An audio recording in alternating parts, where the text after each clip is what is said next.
স্লোগানে উত্তাল রাজধানীর শাহবাগ মোড়। ঢাকা বিশ্ববিদ্যালয়ের শিক্ষার্থী ও ছাত্রদল নেতা শাহরিয়ার আলম সাম্য হত্যার বিচারের দাবিতে মঙ্গলবার সড়ক অবরোধ করে অবস্থান কর্মসূচি পালন করে জাতীয়তাবাদী ছাত্রদল।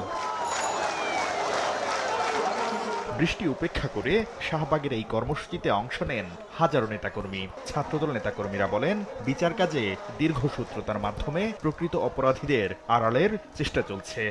একদল শিক্ষার্থী এই খুনের ঘটনাকে ভিন্ন খাতে প্রভাবিত করার জন্য প্রত্যেক দিন বিভিন্ন ন্যারেটিভ দাঁড় করানোর চেষ্টা করছে, হত্যাকাণ্ড নিয়ে ন্যারেটিভ তৈরি করছেন।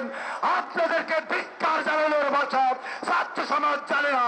অবস্থান কর্মসূচিতে সংহতি জানান সাম্যর বাবা ফখরুল আলম। বলেন, রাজনীতি নয়, চান সন্তান হত্যার বিচার। সুষ্ঠু বিচারের দাবিতে যে সমবেত হয়েছেন, এই সমবেত হওয়ার জন্য আমি আপনাদেরকে সকলকে অন্তঃস্থল থেকে ধন্যবাদ জানাই। বিশ্ববিদ্যালয় প্রশাসনের বিরুদ্ধে শিক্ষার্থীদের নিরাপত্তা দিতে ব্যর্থতার অভিযোগ তুলে উপাচার্য ও প্রক্টরের পদত্যাগ দাবি করেন ছাত্রদলের সাধারণ সম্পাদক সহ কেন্দ্রীয় নেতারা। আপনি আপনার ব্যর্থতার দায় স্বীকার করে অতি শীঘ্রই পদত্যাগ করেন। দ্রুত ঢাকা বিশ্ববিদ্যালয়ের মাননীয় উপাচার্য, মাননীয় প্রক্টরের পদত্যাগ দাবি করছি। হত্যা জড়িত প্রকৃত অপরাধীরা দ্রুত গ্রেফতার না হলে সারা দেশ অচল করে দেওয়ার হুঁশিয়ারি দেন ছাত্রদল সভাপতি।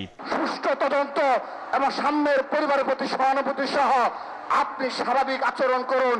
যদি অস্বাভাবিক আচরণ করেন, আবারও বলে দিচ্ছি, পুরো বাংলাদেশ আমরা অচল করে দেব।